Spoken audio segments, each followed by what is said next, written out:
on asylum and asylum seeking in the UK. So today we welcome Dr. Peter Walsh, who is a senior researcher at the Migration Observatory at the University of Oxford. Peter research focuses on UK immigration policy, on which he has authored more than 20 reports and articles, the latest one on the Ukrainian crisis, I guess. So his articles cover family, student, and illegal immigration, as well as detention, deportation, and asylum. His doctoral thesis was entitled "The Legislature in Immigration Policy Making, a Liberal Constraint," and it examined the role of the national legislature in shaping the immigration law of liberal democratic states. And he has also authored a book entitled "Financial Crisis to Social Change Towards Alternative Horizon," published by Paul Grave Macmillan in 2018. So today's talk is entitled "The UK Asylum System and the Nationality Borders Bill 2021." So he will be telling us about recent developments on asylum policies, notably, I guess, via the UK resettlement scheme, a scheme which is meant to answer a humanitarian crisis. He will also address the problematic increase in the number of channel crossings with the small boats crossing with dramatic consequences. We've all have heard about it.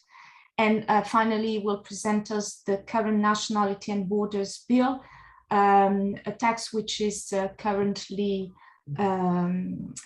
debated in the Lords at the moment, and a text which should come into force in the next few months. Maybe before Peter talks, just to set the scene, I will give a few introductory elements on the evolution of policies and legislation on asylum over the past decades in the UK. When I was preparing this seminar, obviously I thought about the current international situation, which is unfortunately a very starting point for my remarks.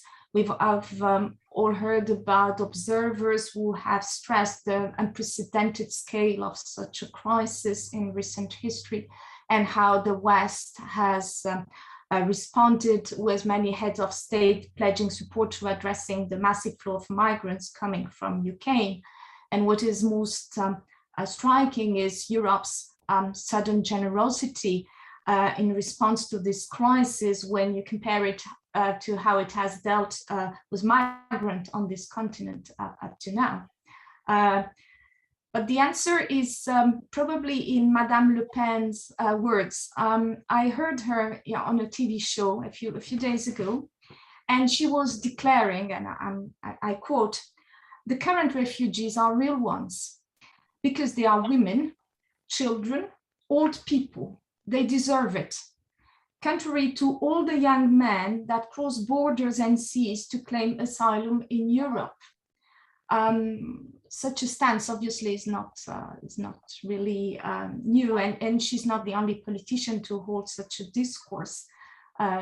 If you remember, back in the mid-2010s, hysteria was running high with the famous UKIP electoral poster, but also with the declaration made by Theresa May at the time, when she focused exclusively on border controls and the reduction of flows of illegal and uncontrolled migration.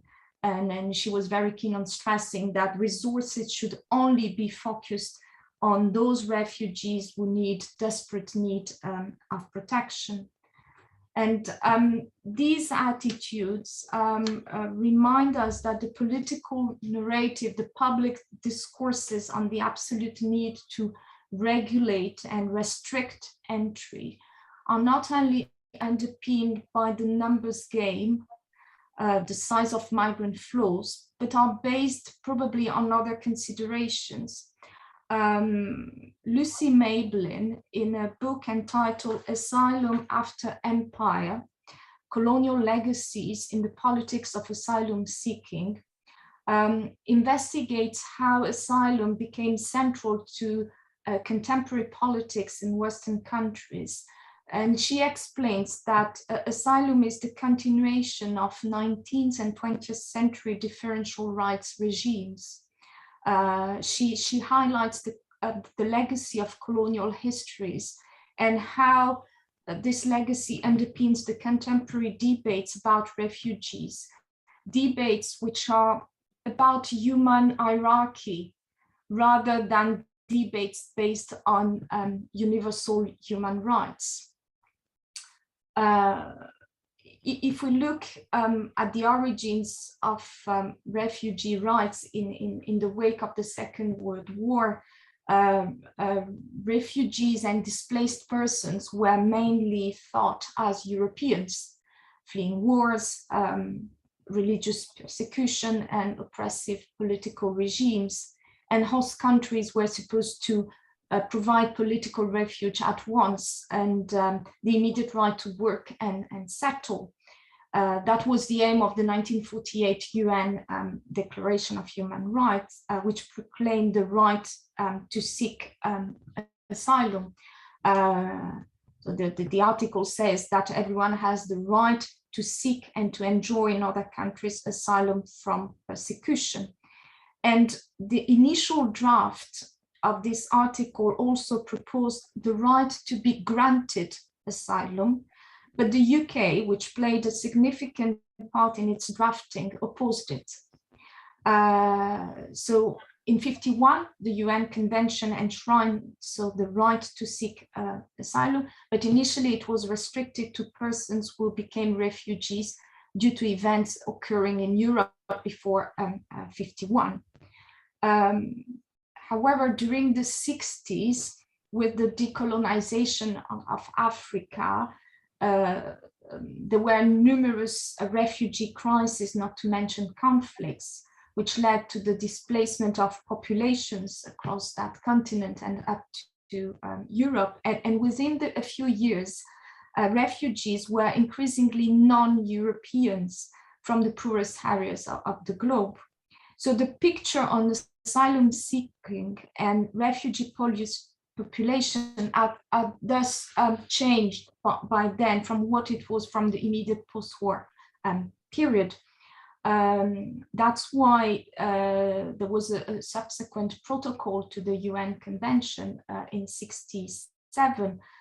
So the protocol removed any chronological and geographical limitations contained in the 51 text, and the UK signed that text as well. So today, the 51 Convention and the 67 Protocol remain cornerstones of refugee protection in the UK.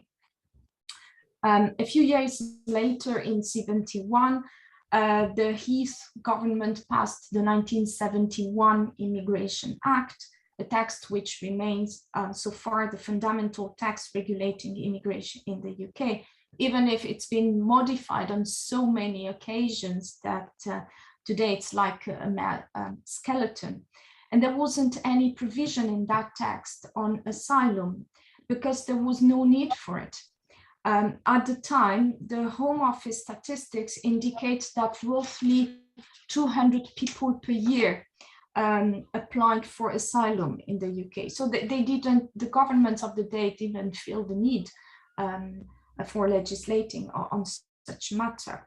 But this text gave immigration officers the possibility to detain anyone found without the necessary documentation to enter the country. So it was a text which introduced administrative detention, since immigration authorities were conferred a discretionary power permitting detention, but as Daniel Wilshire notes, not requiring detention. So detention remained exceptional until the 80s.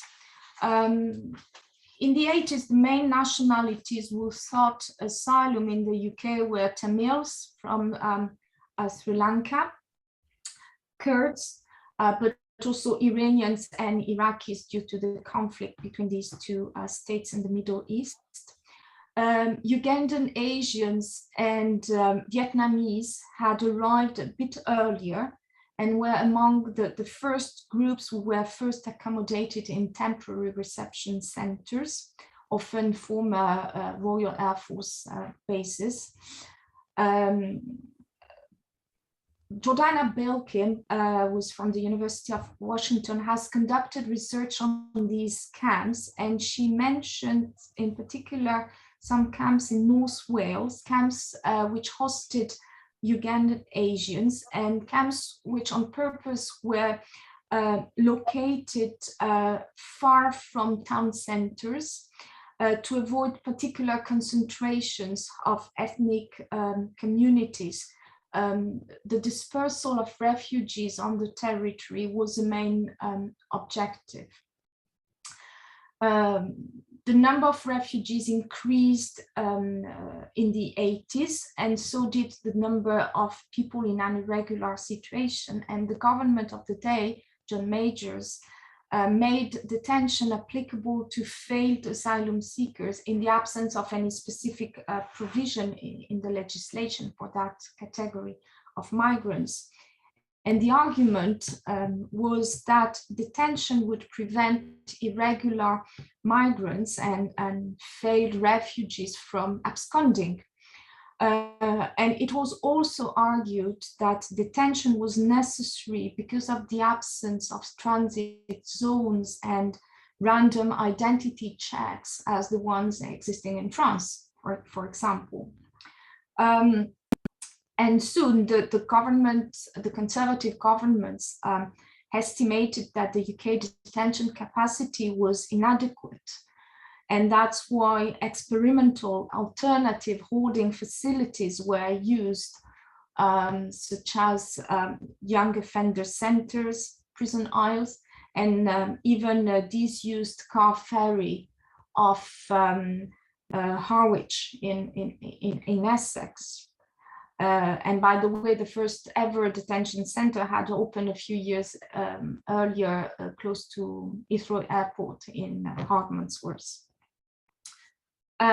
So it is from that period that certainly detention of asylum seekers and failed asylum seekers and illegal migrants, from that period, it has become a normalized tool of immigration control. And even if its duration has varied along the years globally, it has increased. In the mid-80s, there was an important text regarding migration control and controls at borders, which is the first Schengen Treaty in 85, which provided for the gradual elimination of borders between the countries signing it. Britain opted out the Schengen area to preserve what they called the privilege of insularity, because they were very reluctant to abandon immigration controls on people traveling across the EU. And they've always claimed that they could control their maritime borders more easily than their continental neighbors. And clearly the UK legislation has taken advantage of the geographical situation of the country to make it as difficult as possible for refugees to reach their shores. And this is what we are currently observing with the small boats crossing the channel. So even if the UK was not part of the Schengen area, they were nonetheless interested in sharing data with their European neighbors via different mechanisms of border cooperation. And they participated in the Schengen Information System, which is a database that supports external border control and law enforcement cooperation. But since the end of the transition period in December 2020, they have no longer access to that database. It seems that when the UK was disconnected, they had something like, and the figures to me are incredible, more than 5.7 million alerts on natural persons on that database. So apparently they no longer have access to this database, but they probably have made copies of it.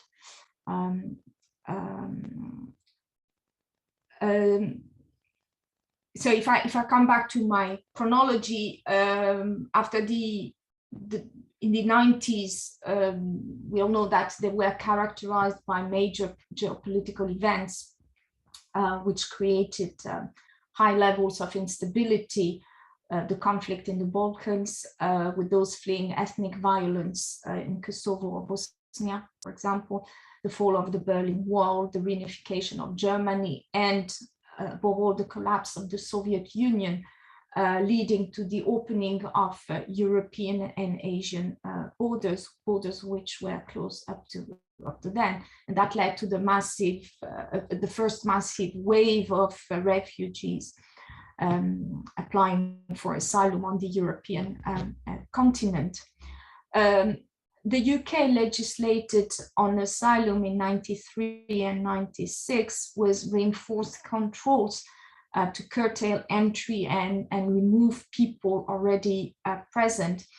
But it was not until 99, in view of the very rapid rise of asylum applications, that the newly elected Labour government legislated on detention for asylum seekers and failed asylum seekers. At the time, asylum was at the center of political concern, with a record of 80,000 applications, and that's excluding dependents. So the 99 text was the first one which formalized the existence of detention centers, subsequently renamed removal centers. And from that period, the number of places in these centers grew quite extensively. And for the government of the day, even though it was difficult and controversial to find acceptable means to impose stricter controls over asylum seekers, what proved helpful was the role and the influence of the press. We all have in mind inflammatory headlines in the popular press. Certainly they contributed to the development of immigration and asylum scare stories. They played an important part in distorting public perception, and they constructed a particularly sensationalist, biased, and often very negative image of migrants and asylum seekers. There are plenty of articles and studies on that aspect, which have demonstrated that the UK's press coverage is one of the most polarized, aggressive and negative towards those seeking asylum in the EU.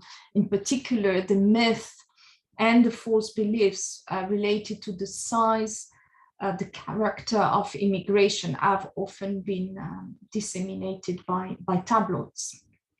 And we all have read about the use of metaphors to frame the issue of asylum and asylum seekings, metaphors either related to natural disasters, floods, tidal waves, to insects, but also the use of military vocabulary, Britain being under siege, fending off attacks, defending frontiers, regaining control over frontiers.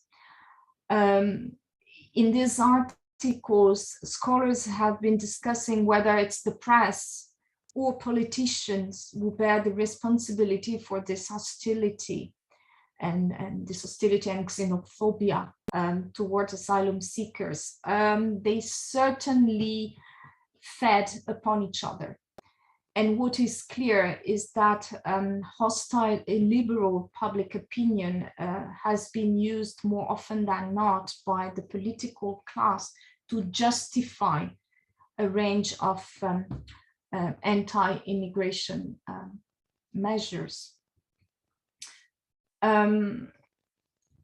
During that period, there was another important text concerning the fate of asylum seekers in the UK. That's the Human Rights Act 98, which incorporated the European Convention on Human Rights according to pledges that New Labour had made during its campaign.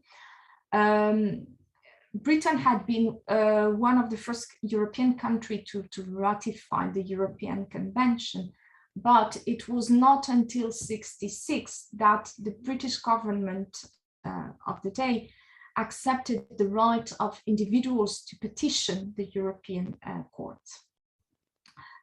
So the 98 Act did not create a new rights, but it has made equality a fundamental tenet to emphasize the moral dimension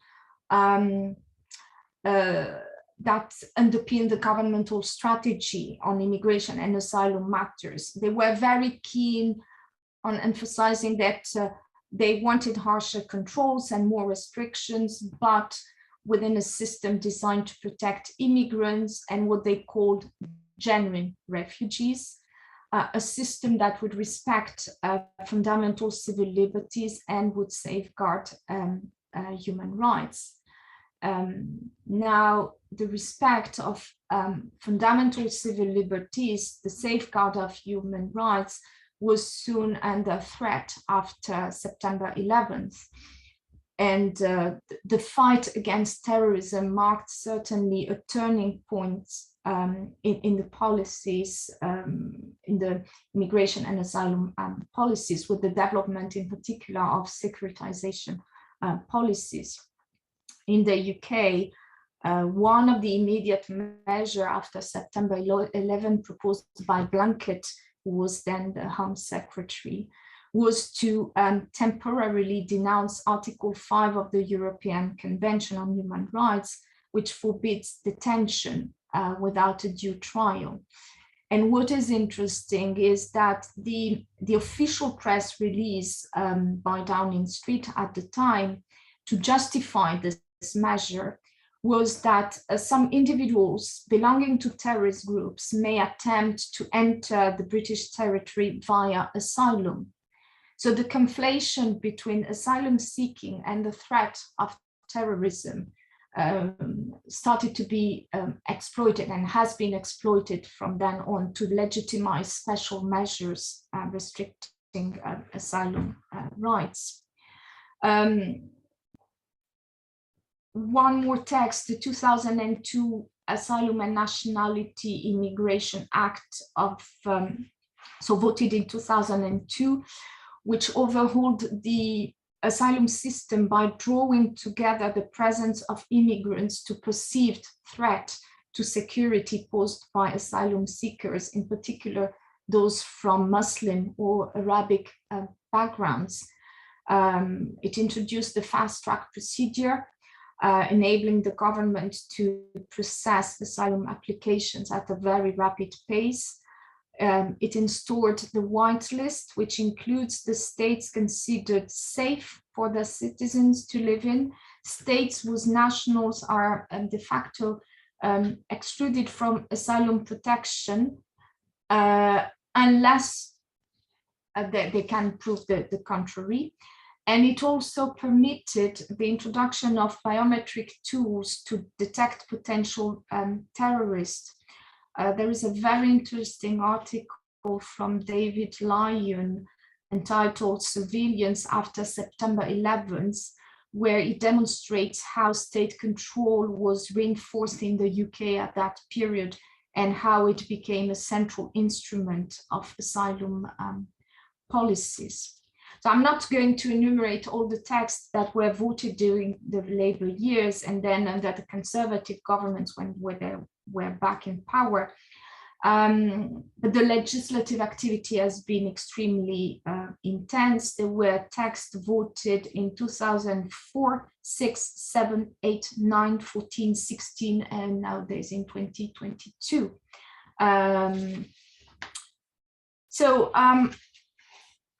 To finish, there is no such thing as the right to migrate or the right to be granted asylum. But the right to claim asylum is a fundamental right enshrined in different conventions. To circumvent this right, UK governments, but the UK is not the only country to do that, unfortunately. The UK governments have introduced new admission criteria, making it increasingly hard for migrants to apply for asylum. Today, the norms regulating immigration and asylum form a very complex set of rules. You have the primary legislation modified on so many occasions. You've got the secondary legislation via immigration rules drafted by the government. Then you've got the internal guidelines, instructions issued by the Home Office. And most experts agree that the degree of complexity is such that the whole system is incredibly arcane. I often use a metaphor in French that would be a millefeuille normatif. I wouldn't know how to translate that in French, in English really.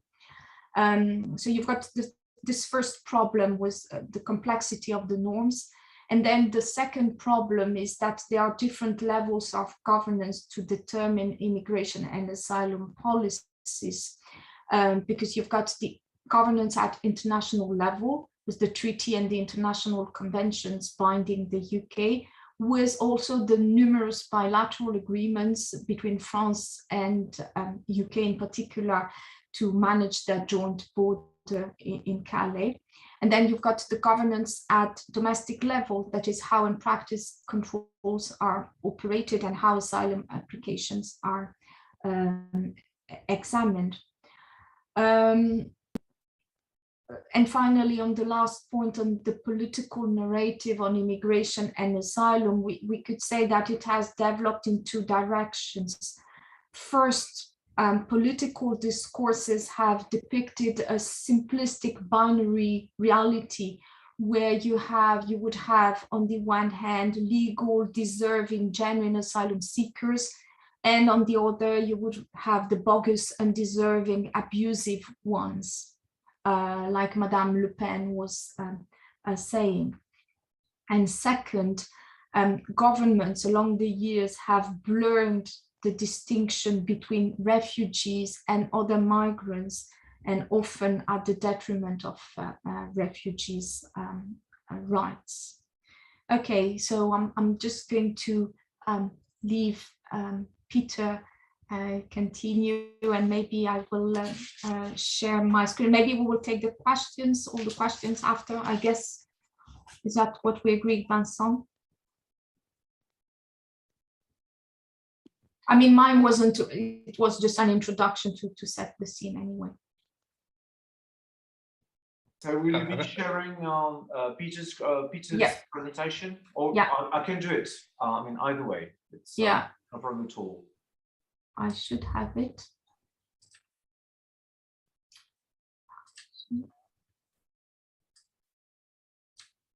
Great, yeah.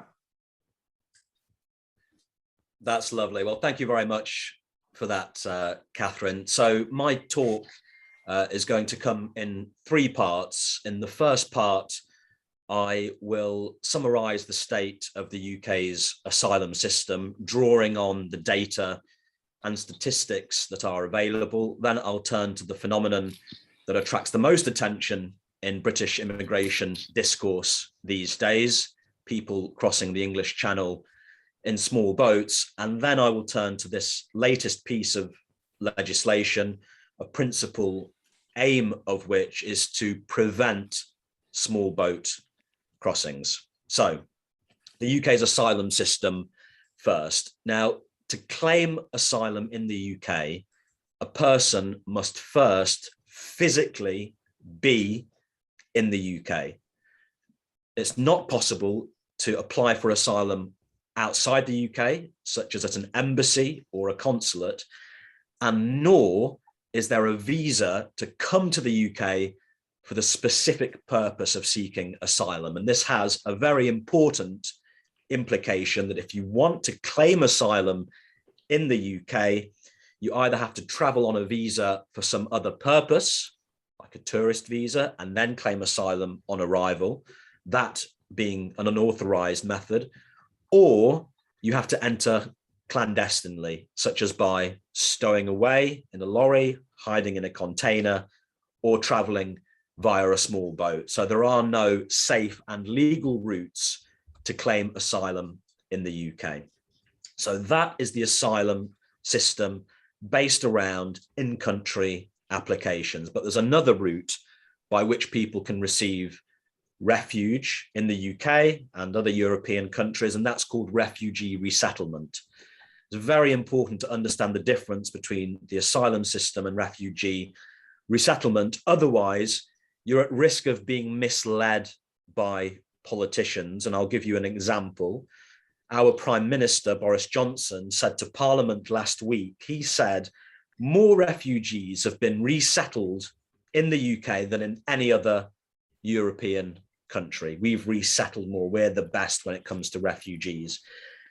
And strictly speaking, he was correct, but he was very cautious and very careful in using this term refugee resettlement, which is a technical term.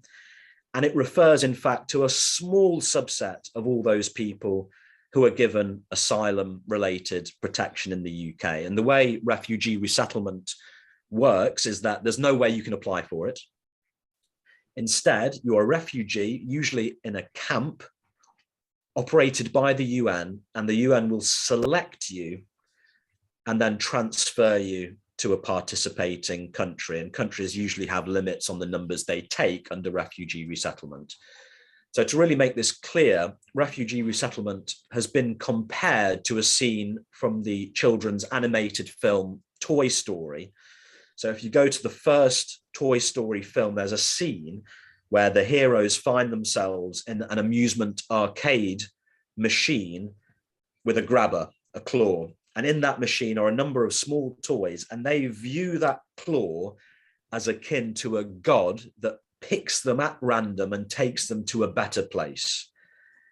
And that is refugee resettlement in the sense it's a lottery, and seemingly it's not clear who is selected. It's a bit of a black box. We don't really know. There are selection criteria, but only a tiny fraction of those who are identified as refugees are in fact resettled. And refugee resettlement in Europe and the UK makes up a very small share, about 5% of the total number of people who are given protection. So if we turn to the first slide, we can have a look over the past 40 years, roughly, at the numbers of asylum seekers the UK has received. And this connects very much with the story that Catherine has told us. So we see a big spike in asylum seekers. That's the dark blue line around 1990. That coincided with conflict in Sri Lanka and the Somalian civil war. And then you see in the later period, about 10 years later, just after the millennium, another big spike, recording the greatest numbers of asylum seekers in British history, 103,000 in 2002, again coinciding with what are the big drivers of asylum seeking: conflicts, instability around the world, specifically there, conflicts in Afghanistan, Iraq, Somalia, and the former Yugoslavia. We can see there's been a big drop off. We receive many fewer asylum seekers now than we did 20 years ago, despite the UK government's protestations that we're facing an asylum crisis with unprecedented numbers. So how does this compare in international comparison? If we see the next slide. Can you see them properly? Is that correct? Yes. Yes. So I've selected a particular year here, 2020. Now this shows the number of asylum seekers in the UK and the EU. But I could have chosen pretty much any year within the past 5 years. The picture would have been the same. I could have chosen an average of the past 5 years. And it shows that in absolute terms, the UK ranks about, well, in 5th place. And that's fairly accurate for pretty much any of the last 5 years. So it doesn't receive the most, as you can see.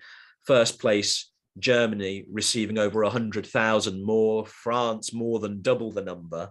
So that puts it in its context. That's asylum claims. If we can go to the next slide, we can see grants of asylum. The UK, less generous than other countries, ranks 7th place. But then I think perhaps if we go to the next slide, we can see resettled refugees. This is what we're the big leader in, according to Boris Johnson. It's true, but bear in mind, this only makes up 5% of those we give asylum related status to. And so what it makes sense to do is actually to sum those that we grant status from asylum applications, as well as those that are given status through the refugee route. So we can see the next slide.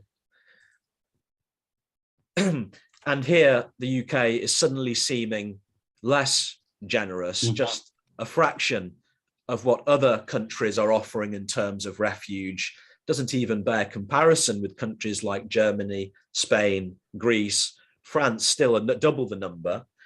And then what some people do is they go further and we say, well, that's the absolute number. But really, we should adjust by population size, because that really gives a sense of the ability of a country to house people. And you can see on the next slide, when we do that, adjusting by population size, this is the number of people given protection either through asylum applications or refugee resettlement. The UK drops to about 20th place when compared with the EU. A very different picture to the partial one that British politicians like to give. So what's the success rate of asylum claims in the UK? If we go to the next slide, this is a schematic of how it works. So on the right here, we can see asylum applications with a known outcome. Some share of those are withdrawn, but at the initial government decision, just over 1/3 are granted. But that's not the final story, because people can appeal against refusals. And we see 70% of those that are refused are appealed against, and 43% of appeals are successful, which increases the overall grant rate by about 20 percentage points. And there is some evidence that this has actually gone up since I produced this figure, but at least half of those who claim asylum will ultimately be granted. The majority are given status. Now, this brings us to an interesting issue in the UK's asylum system. If we go not to the next slide, but the one after. And this is about processing times. Now, about 8 years ago, 87% of asylum applications were processed within 6 months. And the government had then a target to process applications within 6 months. And that has just gone down and down and down over time. And actually, there's another data point that isn't shown here. It's now at 6% of applications are processed within 6 months, the vast majority taking longer than 6 months. Why is this? Well, actually, of all those people who received a claim last year, the average waiting time was 1 year and 2 months. So very substantial waiting times. The question, of course, is why? Well, it's not that there are fewer staff processing asylum claims. We have double the staff that we did 5 years ago, 600 now. It's not that we have vastly greater numbers of asylum claims. You've seen they're about 45, 50,000 a year in recent years. Instead, it's low morale, high staff turnover, the abolishment of this target, an internal government target to process claims within 6 months. That's a big deal. And also there's some more operational details. The independent immigration inspector in the UK reported an over-reliance on Excel spreadsheets. So not a dedicated system for processing these claims, just a single Excel spreadsheet that these 600 decision makers all access. So these are some of the reasons that explain this slow application process procedure. And what's been the outcome of this? Well, no surprises here. If we go to the next slide, this is the asylum backlog. And we can see in 2010, there were about 10,000 people awaiting that initial government decision. So this is not appeals, this is that initial government decision. There was only around 10,000 people. Now, if you go to the bar on the far right, it's over 100,000. So an increase of a factor of 10 in about a decade. So this thought to be probably one of the biggest issues. And you can see with the dark blue bar, with a majority waiting for more than 6 months. So that's the backlog, very big issue, doesn't get much spoken about. Instead, the focus has been on small boat arrivals. But for me, that is really the main issue. And so much of the rest is something of a sideshow. So what about the nationality of asylum claimants in the UK? We can see from the next slide here, these are the top 15 in 2020, but actually I chose 2020. It's fairly representative of the past few years, with the biggest numbers coming from Iran, Iraq, Albania, Eritrea, Sudan, Syria, Afghanistan. No surprises as to why. These are some of the most chaotic places in the world, some of them racked by civil and ethnic conflict. So one hardly needs to be Albert Einstein to deduce why some of these people are claiming asylum. But where do these asylum seekers live? Now, the UK houses asylum seekers who are destitute in private rental accommodation, so not dedicated asylum centres, but private accommodation. And this accommodation is organised by contractors. So the government has a contract, it's worth £10 billion over 10 years.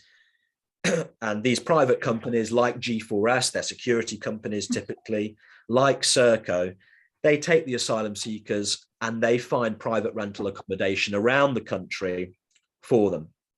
Of course, there's a very strong incentive for them to find the cheapest accommodation possible. And this has led, even though we have a system where people are supposed to be dispersed across the country, asylum seekers dispersed, to some areas having higher concentrations of asylum applicants than others. And I think this can be shown quite clearly in the next slide, which shows per 1,000 resident population where asylum seekers and resettled refugees are. This is broken down by UK region. And you can see in those areas like the northeast of England, like the northwest, the poorer areas, that's where much greater numbers of asylum seekers and resettled refugees in part are being housed. So that's our dispersal system and where asylum seekers are living. So the connection between asylum and small boat crossings, which I'll now turn to, is that almost all people detected crossing the English Channel in small boats claim asylum on arrival. Go to the next slide, we can see the numbers here. I mean, these have increased quite substantially from 2018, when there were fewer than 300 detected, now almost 30,000. So a quite substantial increase. Helpful, of course, though, always to put this in an international comparison, as the next slide does, This shows the number of migrants arriving without authorization by sea per year. Quite a remarkable spike for Greece at the peak of the 2015 refugee crisis, over 900,000. But even in more recent years, Italy, Spain, and Greece up to 2019 have had many tens of thousands more unauthorized boat arrivals than the UK, although in 2021, the UK at least now has beaten out Greece into third place, though Spain and Italy still receiving tens of thousands more unauthorized arrivals by boat, not necessarily small boats in those cases. The small boat route, of course, is just one. As we can see from the next slide, this shows the total detected irregular arrivals to the UK by mode of entry. And what's really interesting here is that in 2018 and 2019, the biggest category of detections were those detected not at ports, but in the rest of the UK, where there had been the suspicion that they'd entered the UK irregularly in the previous 72 hours. But we see this big increase in 2020 with small boat arrivals becoming the dominant route, and that has only increased in 2021. Just in case people can't read the text, so the lighter blue is detections in the UK, the purple is arrivals by air without adequate documents, and the grey, a very small share, actually detections in UK ports. That might be directly in lorries or containers. Now, how do we explain this? Well, the data don't point to a specific answer, but there are some plausible arguments. And one is to do with enhanced enforcement at the freight terminals in Calais, increased fencing, CO2 detectors on lorries, thermal imaging, drones, all of these measures designed to prevent people from traveling to the UK via either the Channel Tunnel or by stowing away in lorries. And because that route has been made less viable, and this has been something exacerbated by the COVID pandemic with increased restrictions on road and rail, the idea is that the small boat route has become much more viable.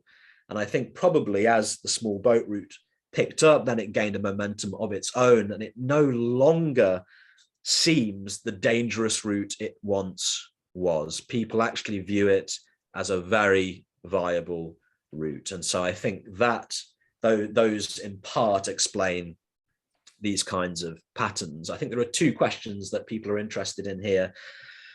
What's driving this? I mean, when we look at the nationalities and the next slide of these individuals, again, we see the same familiar countries. These are some of the most chaotic places in the world.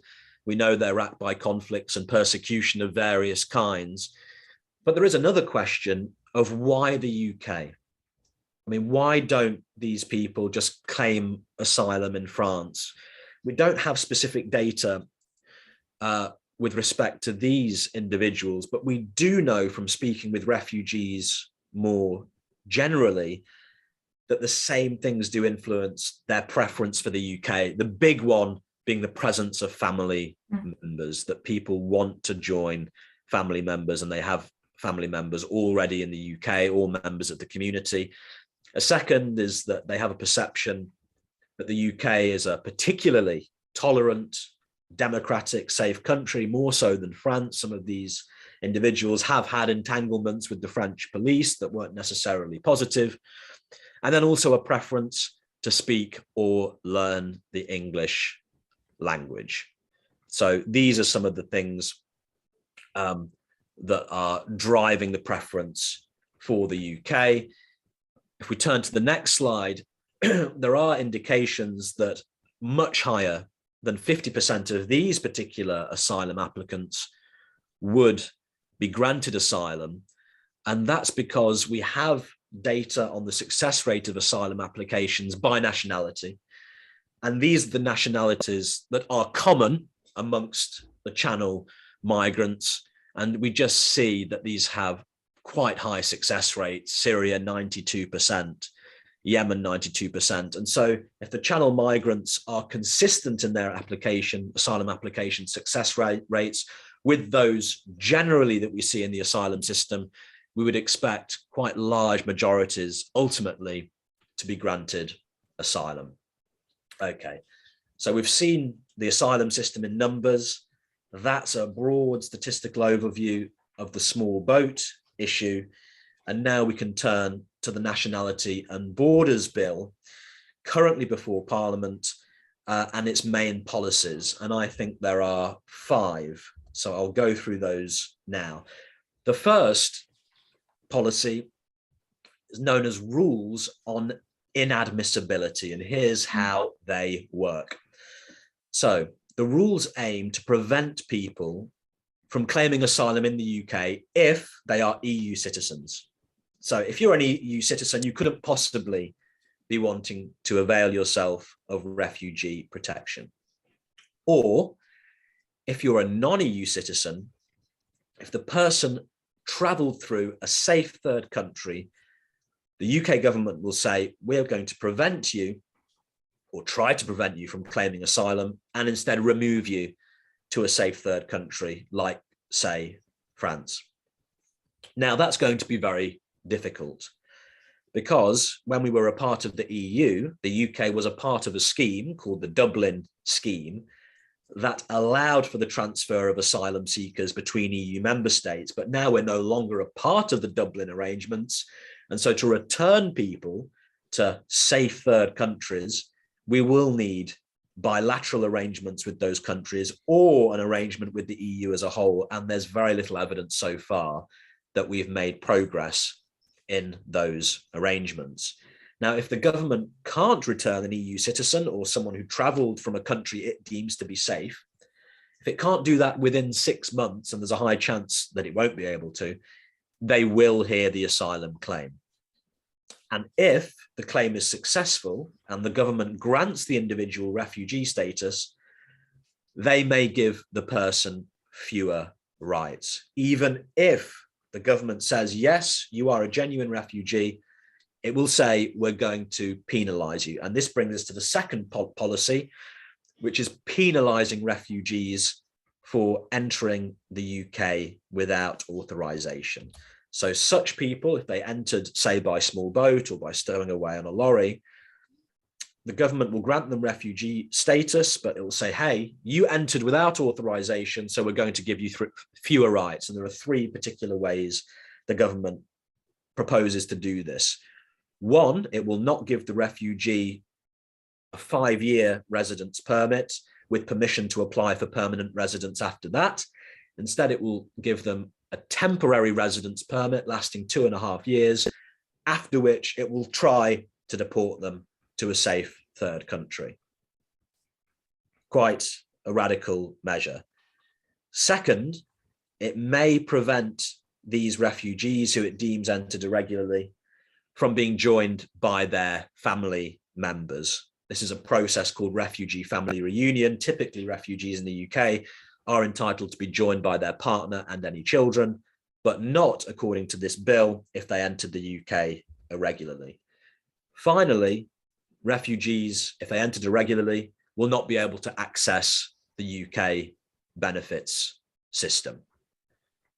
So quite restrictive measures. Now, you may ask the question, I mean, isn't this in blatant violation of the Refugee Convention, and specifically Article 31 that states that countries shall not impose penalties on refugees on account of their illegal entry or presence in a country.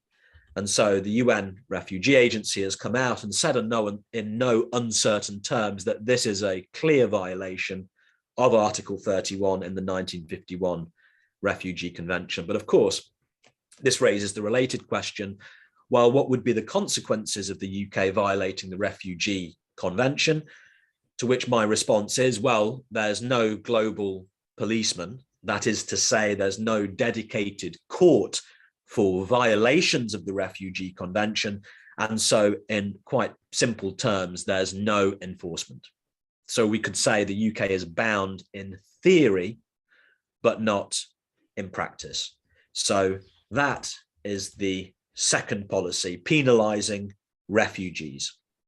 The third is tougher criminal sanctions for irregular entry and its facilitation. So previously, entering the UK without immigration authorization could attract a prison sentence of 6 months.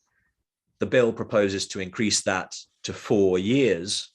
And it also proposes to increase the maximum prison sentence for a person convicted of smuggling from 14 years, as it is currently, to a life sentence. That's for smugglers. That's policy 3. Policy 4 also represents a quite radical shift. Now, you'll recall earlier I said that asylum seekers who are destitute in the UK are housed in the community in private accommodation. But this bill proposes to introduce asylum accommodation centres, so dedicated facilities that will house only asylum seekers while they're waiting for a decision on their claim. We know these claims take very long, so potentially living in an asylum centre for a long time. Now, the government has said it proposes to build these on the model seen in Denmark and the Netherlands. The only issue here is that those centres have been subject to quite strong humanitarian criticism, with conditions compared to either detention or prison-like conditions, with limits on the time that people can leave, surveillance measures, and abuses of all kinds being reported. But that's what we're proposing to introduce here in the UK. Not entirely clear how many we will have, but it has been suggested that the plan is to house several thousand, perhaps as many as 10,000 asylum seekers in these dedicated facilities across the country, but those still need to be built. So that's policy 4. And the last one, and perhaps most controversially, is overseas processing of asylum claims. So people will come to the UK, they'll claim asylum, and then we'll ship them off to somewhere else. Several places have been proposed: Gibraltar, Jersey, Guernsey, Rwanda. What I would say is that enabling this in law is one thing, but actually realizing it in practice is another. I mean, all of these places have said, oh, we don't want asylum reception centres here. And one can also look to the Australian case where this was practiced, with asylum seekers housed in Manus Island and Papua New Guinea.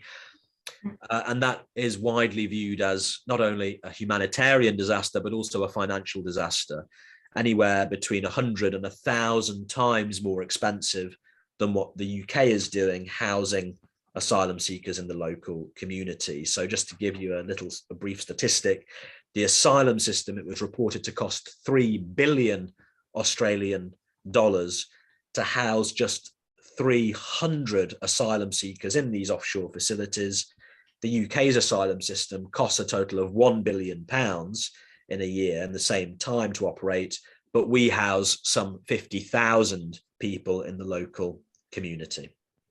So that's the Nationality and Borders Bill. It's highly controversial, proposes some quite tough restrictions on the asylum system, even more so than those that Catherine described earlier. Now, that bill is before Parliament. It sailed through the House of Commons, the elected lower house, where the government has a big majority of 80 MPs. It now has just left the House of Lords. This is the unelected upper chamber. The House of Lords has struck out all of the policies I've just mentioned. It's voted against all of them. It's removed them all. So now the policy goes back to the Commons. And what will happen there? Well, what usually happens is the government has a big majority in the Commons, so it will reverse all of the House of Lords changes. But both houses have to agree on the legislation, so it will go back to the House of Lords. But what usually happens is the upper house, out of deference for the greater legitimacy that's inherent in the lower elected house, will usually accept the lower house overruling its changes, and what we may end up with is an legislation that is very similar to how it was introduced to Parliament.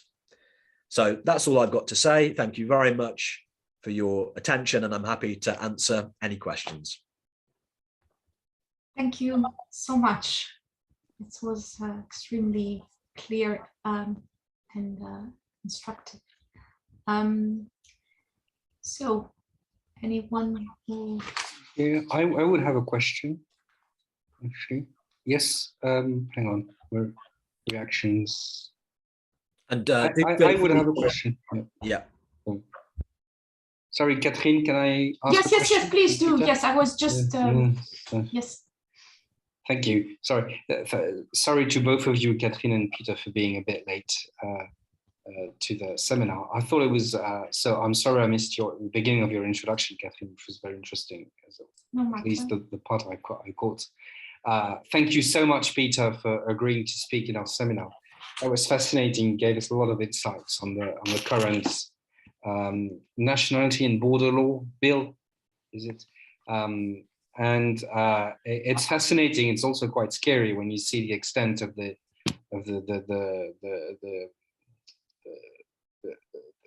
ultra restrictive dimension, increasing restrictive dimension of asylum policy in the UK. You finished your talk by mentioning how the British try to take examples or advocate, tailoring their policies and examples from other European countries or from or based on the Australian example, which indeed doesn't sound very reassuring at all, given everything we've heard and read about the Australian policy in Papua New Guinea and Nauru. But I had a question about another foreign example, which is Israel, because you've mentioned that one of the offshore places where Britain might want to send asylum seekers would be Rwanda, in addition to Gibraltar and Jersey and so on. And I think Israel has taken the leadership, if you will, in that area by already using Rwanda, and I think it's Uganda as places where they send refugees. And I think Britain is trying to take inspiration from Israel. Do you confirm that? Is that something that's being discussed in the context of the bill? Or so, thank you very much indeed for that. I have not seen Israel mentioned once throughout debates, and actually, I have to confess, I'm extremely grateful for your intervention, because I was not aware of the Israeli case. Now, when you say that they're moving refugees to Rwanda, are they asylum seekers? So they are people who have held an asylum claim and then it's being processed in Rwanda, or are they people who have status but they're being housed outside the country? I don't know. I don't know. I think, if I remember well, there were just asylum seekers whose claims were refused, but I'm not sure. But what I've read is that Rwanda, and I think it's the second African country that does this with Israel is Uganda, I think, have agreements in place with Israel. So they actually have agreed already to do that. So maybe it's much smaller numbers than what the UK would be doing. So it looks like the UK is following some of the worst examples around the world. You can find, because when you look at the Australian example already, it's quite interesting, the Australian example, because there's always been a tendency in British policymaking in a number of areas to view Australia as an example, and your talk has given us an additional illustration of that, including when it's very illiberal policymaking. Because this policy has been extremely controversial in Australia, and the British government doesn't seem to mind that at all. No, just out of interest, do you know kind of roughly what kinds of numbers Israel receives in terms of asylum applicants? Yeah. No. It's probably very different from the UK. I don't know. I know there's an issue with Black African immigrants going to Israel. And that's the kind of people they deport to Rwanda. It's African people who have nothing to do with Rwanda, who come from other parts of Africa, and who then just get deported to Rwanda. Lovely. Thank you very much for that. I'm going to explore the case of Israel. Catherine, you would like to add something? Yes, I just wanted to ask whether I think I read something about Priti Patel wishing to nominate. Is that somebody who was a former Australian immigration minister in the UK? Alexander, I think the name is Donner, I'm not sure. Yes. Yeah, but I haven't heard from that in a while. Because we heard about it at a certain point, and that was in relation with the small boat crossings, I guess. But then that made the headlines, but then suddenly there wasn't anything more about it. So I don't know whether this is still going on or not. Yeah, and I don't have an answer for you. I remember that was an item in the news, and I haven't heard anything about it since. So I don't know if that appointment has gone ahead or not, actually. Perhaps not, otherwise we might have heard about it. Yeah, because he was the one inventing, in a way, these offshore asylum centers, isn't it, he for was Australia? the architect. He was the architect. It was his idea. Yeah, and he considers it a great success, by the way. Yeah, and you were talking about how much the whole thing cost, and I was wondering whether in the Commons or in the Lords there've been questions asked to the government about how much, if there are many questions regarding the cost of housing asylum seekers and where that information is available. General. There have been questions on those lines, and the government has not been able to provide anything specific. They're saying it's too early. The bill only enables this to be possible, but we don't have concrete proposals in place, so it's just too early to provide anything like a costing. But what I think we can probably say is that it's likely to be much more expensive than housing them in local communities. The experience of Australia tells us that. Logic tells us that, because you would have to establish the infrastructure, in some cases, if it were Rwanda, essentially from scratch, and then send out all the people over there, the personnel, the managers, the healthcare, mental health, and everything, all of the infrastructure that will allow these people to live civilized lives. So it's an enormous undertaking and would likely be extremely expensive. I would have another question if I'm not abusing my time. Catherine, may I ask another question? Yes. And there was as well Helen and then Vincent. Oh, well, maybe I'll let the other people speak before then. Helen? Oh, sure, thank you. Sorry to take your place on that. I have a question. I don't know if it's a fair one, though, because you're talking about the bill going through Parliament, and this may be too sort of off-centre, but you did mention the question of enforcement, and you had a slide about finding out where the illegal entries were and so on. And so my question concerns this rather worrying move towards digital identity, which is happening piecemeal, obviously, but it does seem to me that refugees, their movements, and their social status, since there's a social credit element to all this, would make sort of ideal people to introduce as making such digital identity cards necessary. So I wondered whether you had heard any talk about perceived threats, perceived social threats in relation to these not yet quite proposed cards, but which are there in the making. What do you mean by social threats? No, social credit, the point about these digital identity cards is no one's quite sure what's going to be put on to them.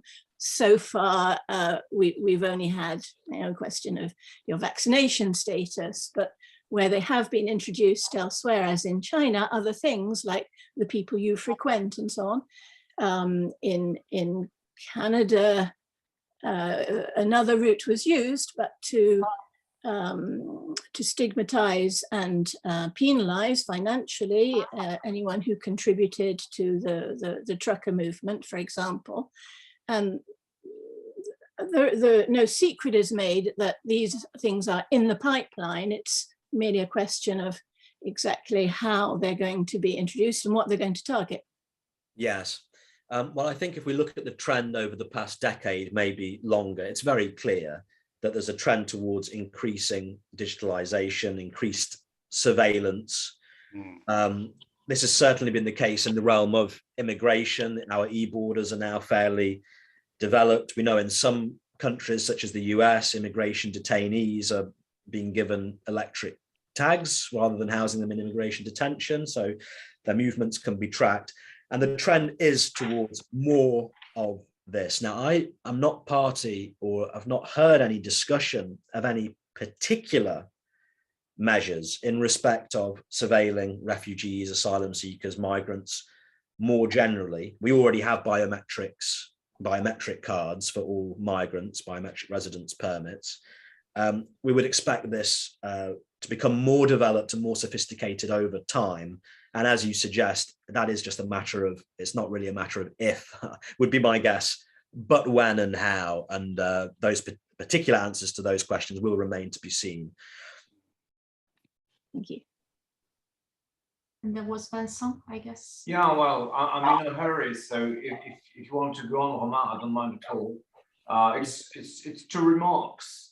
Actually, I would like to make. So thanks, Fas, for a wonderful presentation, and thanks, Catherine, for a very useful and thorough introduction. Actually, I thought that both presentations combined very, very well.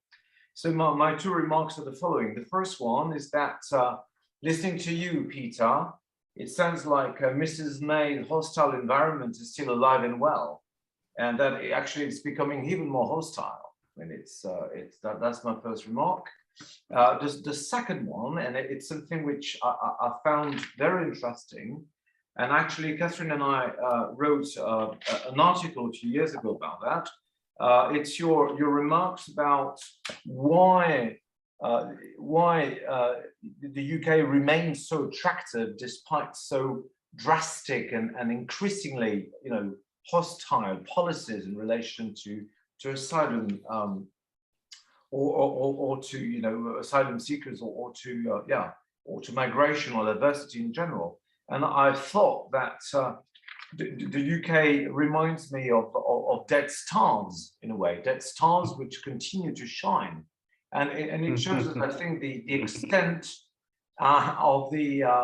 It shows us how uniquely progressive and liberal the policies put in place in the 1960s and 70s in relation to tackling racism and racial discrimination were, because much of the UK's positive image in relation to diversity may be explained by the unique handling of these issues by the Labour government of the 1960s and 70s, and by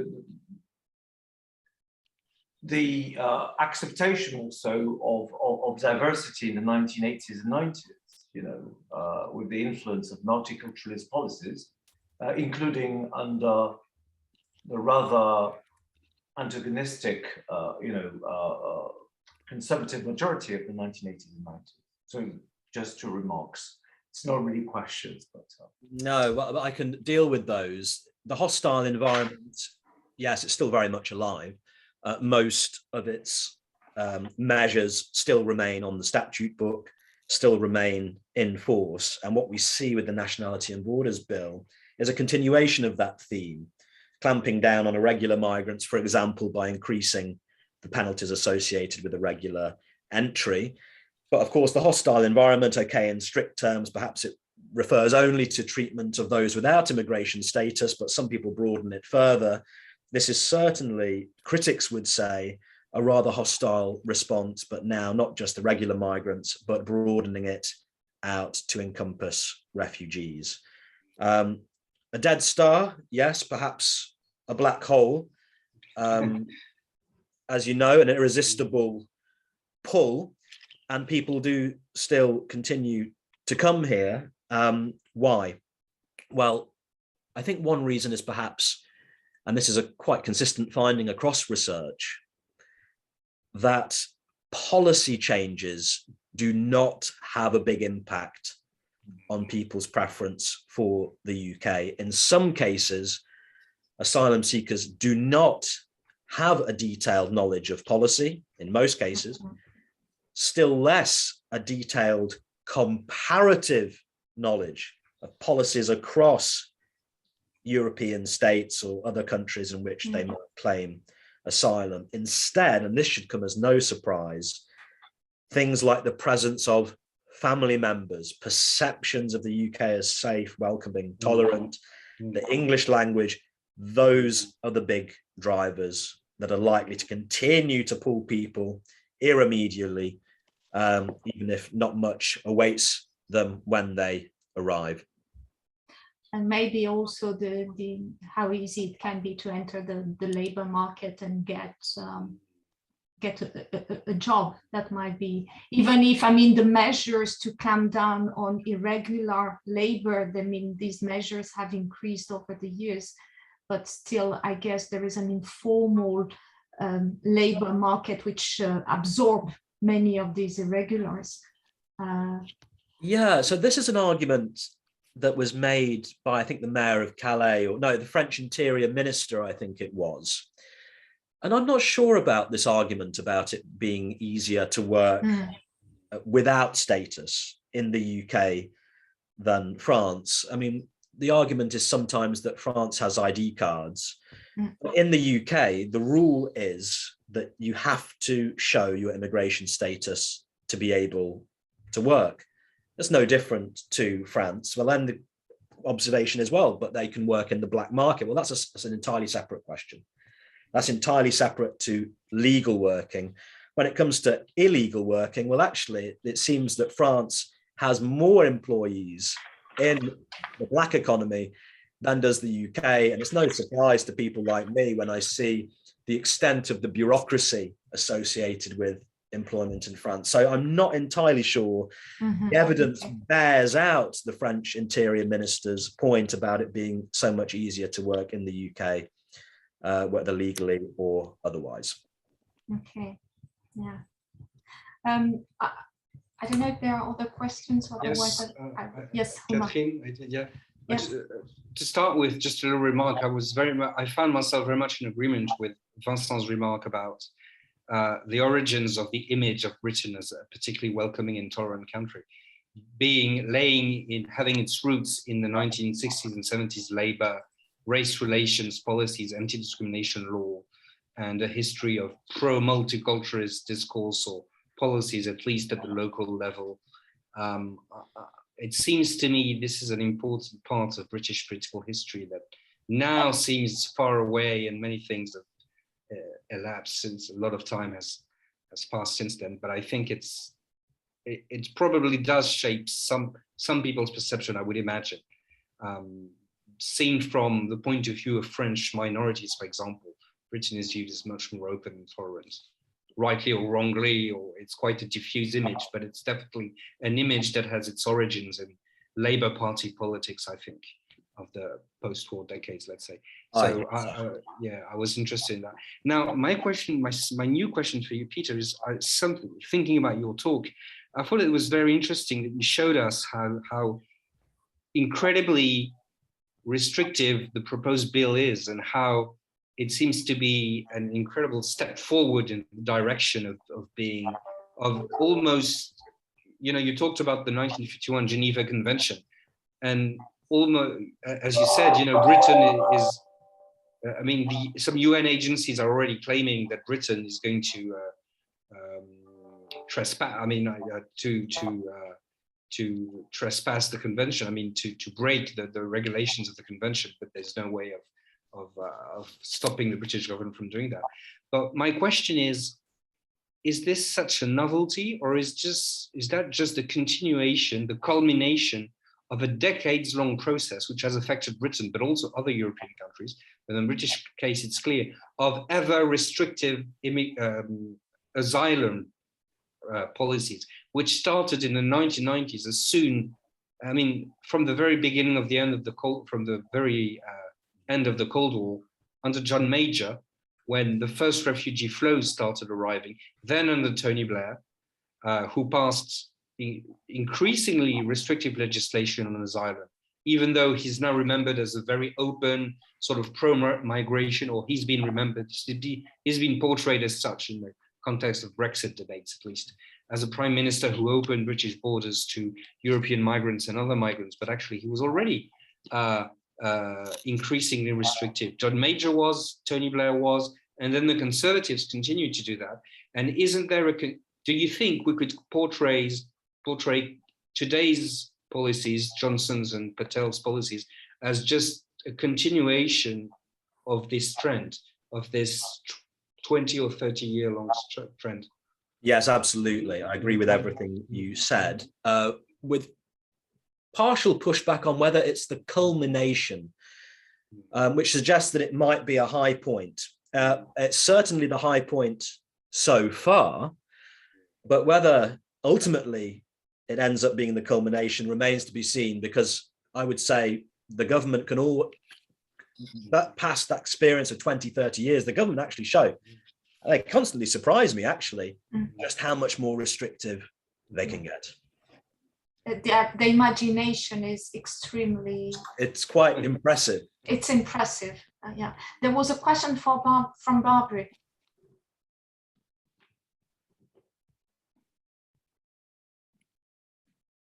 Cannot hear you, Barbara. I can't hear you. Did you unmute or something? Oh, can you hear me now? Yes, perfect. Okay, sorry, my microphone was switched off. Thank you very much for that really interesting presentation. I just wanted to know if you have any comments to make on the impact regarding asylum and asylum seekers and refugees, the impact that this new bill might have on the Republic of Ireland, given the lack of a defined border between Northern Ireland being covered under this bill and the Republic of Ireland. Yeah, so I don't think it changes anything as currently exists with regard. So people would still, I mean, one route, which we've also heard about recently in respect of Ukrainians traveling to Ireland and then crossing that relatively porous border and claiming asylum in Northern Ireland and then the UK. But there's nothing in the bill that changes the relationship between the UK and Ireland in respect of asylum. Yeah. Mm-hmm. Okay, thank you. Are there other questions? I would have one. When in your presentation you were giving explanation as to why there is such a backlog in the treatment of asylum applications,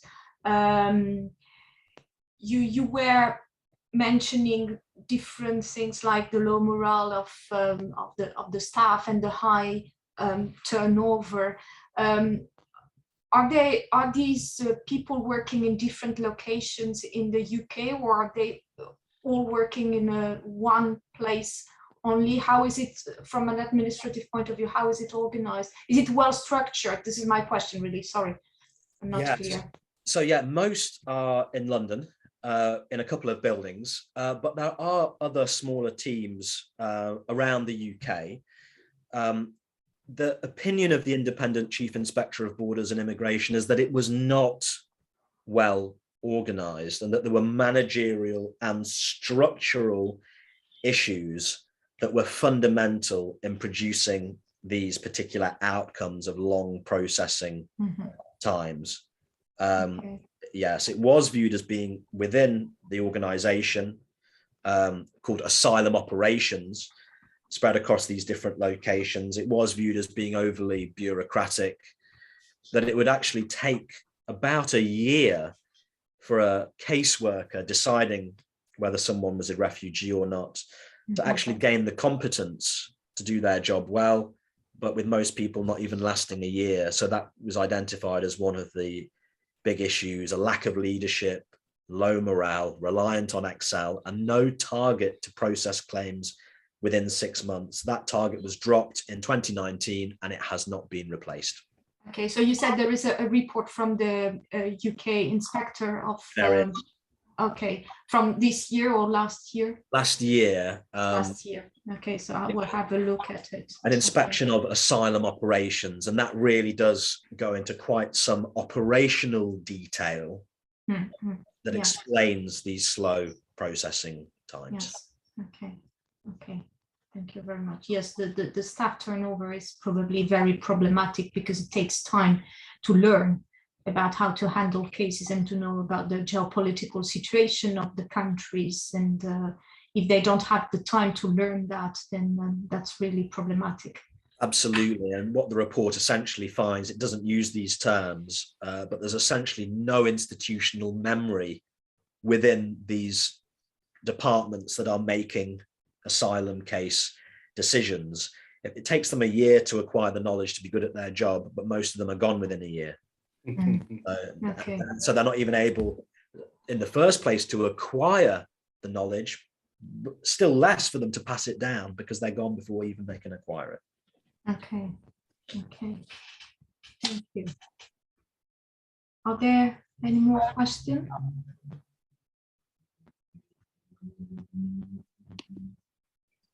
No. So in which case, I don't know, Vincent, Romain. We would like to thank you really for an extremely stimulating session, both of you, and it was extremely enlightening. And I'm sure the recording will be very useful to those who will actually consult it. There was just one thing I said when I talked about the program for the for spring 2022. I presented the session to be held on the 1st of April as a hybrid session, but it won't be the case. It was initially contemplated. It would be actually on Zoom, since Derba Gosh will be talking from the US, right? So there was a problem. So anyway, so that's just what I wanted to say.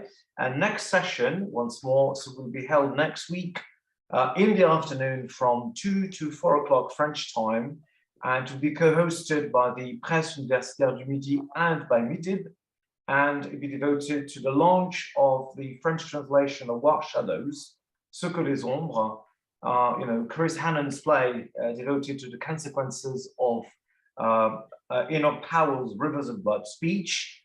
Romain and I will be presenting a paper drawn from the introduction we wrote to the play, and it'd be entitled From Rivers of Blood to Brexit, the Temptation of Identity Fullback in the UK. There will be a presentation by Jeanne Chat, one of the co-translators of the play into French, and then an interview of Chris Hannon will be present virtually from Scotland by Pascal Cudiccio. So we do hope that many of you will be able to join us for that particular session. Thank you, Vincent. Okay. Thanks, everybody. Thank you very much. Thank you, Peter, and thank you, everyone, for your questions. Thanks again. And thank you very much, Peter. We can meet in a future in person.